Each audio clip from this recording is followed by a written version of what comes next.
mau nanya, kan bosku kan ini apa sih namanya renew kontrak, tapi bos kok minta nomor telepon keluarga ya sama apa alamat di Indo gitu. Katanya mau nurunin visa apa? Aku nggak paham juga itu. Hah, nurunin visa? Kok saya nggak tahu nih, Ya. di tempatnya Koko renew kontrak cuman untuk memberikan identitas di datanya Koko kalau ada apa-apa di anaknya. Lah agentmu emangnya nggak jelasin, majikanmu nggak jelasin? Oh, nggak jelasin ini apa sih namanya, cuma ngomong begitu aja majikan Miss. Saya kurang tahu ya satu-satu agent, karena yang saya tahu itu hanya untuk identitas, formalitas jika terjadi sesuatu pada kamu di Indonesia, di Hong Kong. Jadi mereka membutuhkan identitas keluargamu.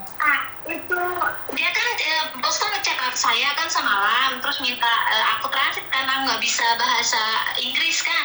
Jadi transit kayak gitu Miss tulisannya. Bener nggak nurunin visa itu maksudnya Miss? Maaf Miss ganggu. Seperti yang saya katakan tadi, saya tidak tahu agent lain kerjanya seperti apa, Mbak. Yang saya tahu itu nggak ada hubungannya dengan nurunin visa. Itu hanya untuk keperluan jika terjadi sesuatu pada kamu, kita punya identitas kamu, punya nama keluarga kamu yang ada di Indonesia. Kalau terjadi kecelakaan. Nah, inilah kenapa agent-agent lain tidak pernah ingin menjelaskan sama kalian. Karena itu bukan urusan kalian. Padahal itu sangat penting agar kalian tahu. Iya Miss. Iya soalnya kan ini kontrak keempat, pas kontrak sampai ketiga itu nggak pernah minta nomor telepon keluarga, baru kali ini jadi penasaran aja gitu. Aduh nyari Miss Yuni gitu. Karena tadi kan sering nonton Miss Yuni terus kan, jadi tempat bertanya ini Miss Yuni ini paling tepat gitu loh. Lah ya, makanya agentnya bukan Miss Yuni tapi nanyanya ke Miss Yuni, kan lucu. Kan saya nggak tahu. Tapi iya, soalnya kalau Renyu nggak pernah ini Miss, nggak pernah berkontekan sama agent akunya. berarti kalau kamu suatu saat ada masalah pun kamu nggak tahu agentmu siapa? Tahu, kalau agent tahu, cuman kalau Renyu begitu tuh bos semua yang ngurus Miss. Lah kenapa nggak tanya sama agentmu, sayang? Udah pernah ke sana Miss. Iya. Oke. Ya intinya seperti yang Miss Yuni jelaskan tadi, bahwa itu adalah kepentingan untuk jika terjadi sesuatu pada kamu, ada keluarga yang dihubungin. Ini menurut pendapat saya di kantor Koko Thomas. Kalau di tempat lain saya kurang tahu pastinya, tapi kurang lebih sama. Makasih ya Miss. Yo, terima kasih. Oke, Papa. Yuk. Inilah yang sering kali terjadi ya. Jadi renewnya ke siapa, datanya ke siapa, masuknya ke Miss Yuni, tapi nggak apa-apa. Miss Yuni siap menjawab pertanyaan-pertanyaan kalian selagi dan semampu Miss Yuni. Jadi teman-teman, karena itu saya selalu bilang bahwa saya akan mencoba yang terbaik. Kadang-kadang itu bukan porsi saya tetap menjawab sebisa mungkin semampu saya. Saya tidak bisa memaksakan, dan buat teman-teman, saya secara pribadi ucapkan banyak-banyak terima kasih sekali, karena ternyata di kehidupan ini saya lebih bermanfaat lagi bagi orang lain, dan saya tidak menyangka bahwa kehadiran saya bisa memberikan ruang dan waktu pada kalian. Kalian merasa ada yang menemani, kalian merasa ada yang selalu support kalian, ada yang absen kalian, bahkan peduli sama kalian. Terima kasih sekali. Dan saya juga kaget ternyata di TikTok saya ini di hari kedua kemarin saya bisa live di sore hari, dan di hari kedua ini yang nonton sampai 1.000 orang. Ini sebuah kejutan bagi saya secara pribadi ya. Banyak sekali bahasan-bahasan yang kita akan teruskan, dan kalian terus ngetap, bahkan like. Dan anehnya sekarang yang ada di Facebook, di YouTube. Di YouTube itu penontonnya 1.000 lebih, tapi yang like nggak sampai separuh. Ini nggak tahu pada kemana semua ini teman-teman saya yang ada di YouTube ini. Biasanya YouTube itu yang paling kuat ya. Emangnya Miss Yuni agentnya.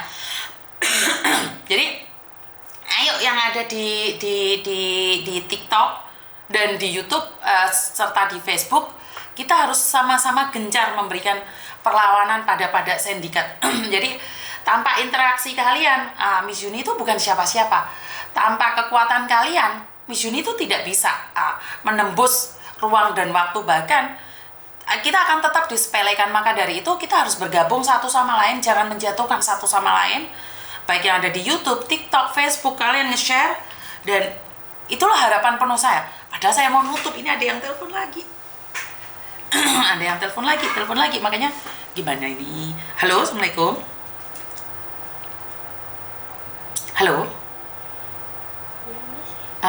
Suaramu nggak jelas, Mbak. Assalamualaikum. Waalaikumsalam. Suaramu kurang keras Mbak, nggak dengar. Sekarang udah jelas loh, Miss. Mending. Miss, ini aku mau tanya ya. Halo? Iya silakan Mbak, saya nunggu. Sama nanya, makanya saya tunggu. Masa sama nanya saya tak tabrak. Iya, ini kan tanggal 1 aku kan itu Miss keluar dari majikan. Nah tadi aku bilang sama majikan ini sebenarnya bilang ke majikan itu pulang, tapi sebenarnya nggak pulang gitu loh Miss. Nah yang saya tanyakan itu kan majikan aku mau nganterin aku ke bandara. Nah masalahnya paspor aku itu ada di agent. Nah sama agent itu dibuat proses ke imigrasi Miss. Terus gimana ya Miss solusinya ya Miss? Lah kenapa kamu nggak nanya agenmu Dok? Loh, katanya agentku suruh jujur Miss, harus jujur. Dibilang jujur aja nggak apa-apa Mbak, nanti bilang apa itu udah dapat majikan baru. Tapi aku takut Miss, nanti majikan aku marah-marah gitu Miss, takut banget aku Miss. Karena saya yakin majikanmu tahu kamu lagi cari majikan. Kalau di tempat saya kenapa sih paspor nggak ditahan? Kenapa di tempat lain selalu paspor ditahan? Loh, itu apa yang katanya dibuat urus ke imigrasi gitu loh Miss. Emangnya kalau Koko Thomas tidak diurus ke imigrasi juga? Emangnya Koko Thomas juga beda?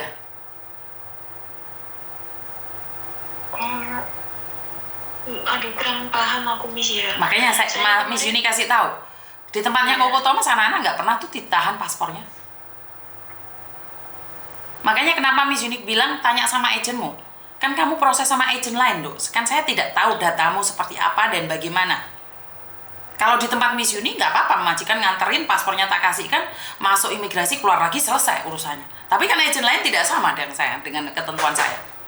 Karena kalau kamu ngaku jujur sama majikan, takutnya setelah kamu keluar dari situ dibilangnya kamu mencuri lah, hilang ini hilang itu malah kasus besar. Nah itu Miss yang aku takutkan. Nah kan kemarin aku cari majikan di Koko kan Miss. Nah itu nggak ada konfirmasi, maksudnya kok belum ada majikan gitu loh. Ya kamu nggak datang di sini, cuman sekali datang ya jelas Koko nggak ngolein Dok.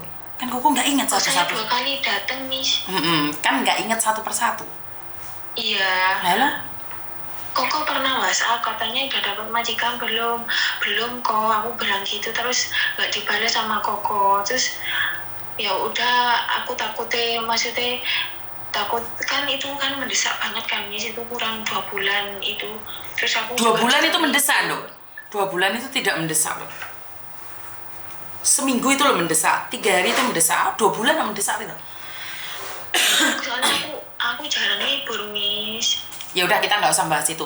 Intinya adalah kalau di tempatnya Koko itu nggak pernah nahan paspor, itu yang pertama. Dan yang kedua, agenmu ngomong apa ya kamu harus nurutin kata agen, karena agenmu yang mengatur semuanya, agenmu yang punya datamu.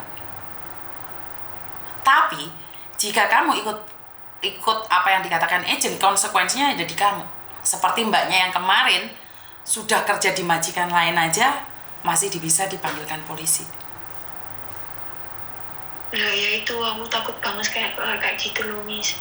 Ya menurutku coba aja tanya sama agenmu, paspormu dikasih dipinjam terus kamu ke bandara, selesai sih. Tapi mungkin agen-agen lain tuh takut apa ya? Takut kamu kabur sih. Kalau menurut pendapatku banyak sekali agen tuh takut anak buahnya kabur, padahal kayak Koko Thomas tuh yakin banget kalian nggak akan nipu gitu loh, walaupun pada akhirnya ada yang nipu gitu loh. Agen-agen lain kan takut banget sih paspornya dipegang sendiri. Iya. Nah, kan aku bilang gini, itu aku pinjam paspornya nanti kalau aku udah keluar dari bandara tak kembalikan lagi, aku kan bilang gitu.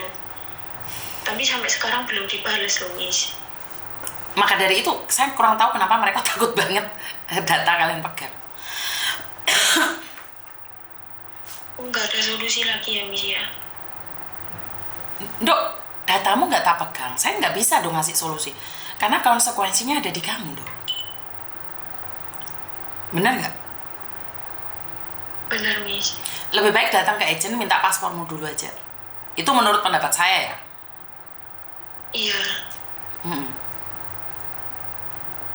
Biasanya kalau para majikan itu nganterin pembantunya itu sampai check in nggak, Miss? Soalnya Aku baru pertama kali gitu loh. Sebenarnya membantu check in dia nggak akan masuk ke bandaranya. Setelah kamu check in mungkin ditinggal. Atau majikanmu cuma gertak kamu aja karena dia tahu kamu cari majikan lain. Jadi majikanmu ngelihat nih, wah ngapusi gitu loh, paham nggak sayang? Iya, paham, Miss. Karena nggak akan ada majikan yang mau nganterin. Kecuali majikanmu memang mencurigai kamu. Iya, kan pembantu sebelumnya memang selalu diantarkan sampai ke bandara gitu loh, Miss. Nah, terus aku kan ini kan dikasih tiket online kan, Miss. Lah, aku nggak tahu, Miss, gimana caranya itu, Miss. Nggak ada masalah, kasih paspor langsung masuk, selesai. Nggak ada hubungan. Oh, itu ya, Miss. Ya intinya coba datang ke agenmu, minta paspornya aja dulu. Nanti kalau sudah selesai check in, kamu balik lagi ke agenmu, selesaikan masalahnya. Oh iya. Jadi barang-barangmu jangan dibawa semua, bilang aja mau dipaketin gitu aja. Oh iya. Nanti kalau agennya nggak mau kasih, kalau alasannya katanya masih di imigrasi, saya harus jawab apa, Miss, ke agen itu, Miss? Ya terserah sama enggak, saya sudah bilang imigrasi nggak pernah nahan paspor. Oh iya, baik. Kan Miss Yuni sudah menjelaskan imigrasi KJRI tidak pernah menahan paspor siapapun.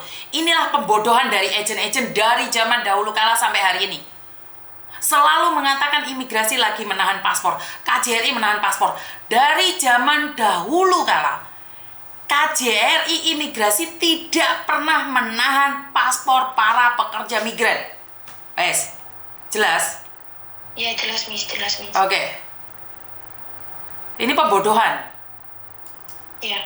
Oke. Ya, saya akan datangin itu agensi, Miss. Saya mau ambil itu paspor. Oke. Ya udah, terima kasih. Saya makasih ya, Miss. Ya. Ini teman-teman, ini pembodohan dari zaman dahulu kala sampai sekarang. Kenapa sih selalu bilang bahwa paspor itu ditahan imigrasi, paspor itu ditahan KJRI? Tidak. Paspor itu dipegang oleh agen untuk mendata. Dibawa KJRI 1 hari untuk ditunjukkan bahwa ini paspornya si A, si B, si C. Dan imigrasi tidak akan pernah menahan paspor kalian segitu banyak. Berapa puluh ribu orang yang mau ditahan paspornya. Ini pembodohan. Paham nggak maksud saya? Jadi kalau ada agen yang mengatakan bahwa paspor kalian ditahan di imigrasi atau di KJRI, itu adalah agen pembodohan. Udah. Saya sebagai staff agent, saya tahu banget bahwa nggak ada paspor yang ditahan oleh imigrasi ataupun sama agen. Sama KJRI. Tidak ada paspor satupun yang ditahan oleh imigrasi ataupun KJRI, kecuali kalian surrender, kalian menyerahkan kewarganegaraan kalian untuk jadi paperan di Kalun B. Itu beda lagi. Kalian menyerahkan kewarganegaraan kalian. Selagi kalian masih bekerja, enggak. Kenapa sih selalu agen-agen itu ngomong kalau lagi ditahan imigrasi? Ya fitnah namanya. Ya, buat teman-teman terima kasih ya. Karena saya tidak ingin pembodohan ini terus-terusan saja. Terus dikatakan, digaungkan bahwa imigrasi menahan paspor, KJRI ini menahan paspor. Tidak ada penahanan paspor. Mungkin itu aja dari saya. Sampai endelku suka. Endeles suka Miss dipegang sendiri dataku. Ya betul. Mungkin itu aja ya buat teman-teman yang ada di rumah. Terima kasih. Karena waktunya sudah siang. Aku kok rodok luwe. Tak golek ya anakku, tak mangan dikit. Dan jika ada kata-kata yang kurang menyenangkan, saya minta maaf. Wassalamualaikum warahmatullahi wabarakatuh. Berkat Tuhan mengalir atas hidup kita semua. Semoga semua makhluk hidup bahagia, baik yang nampak maupun yang tidak nampak. Terima kasih. Sampai ketemu lagi.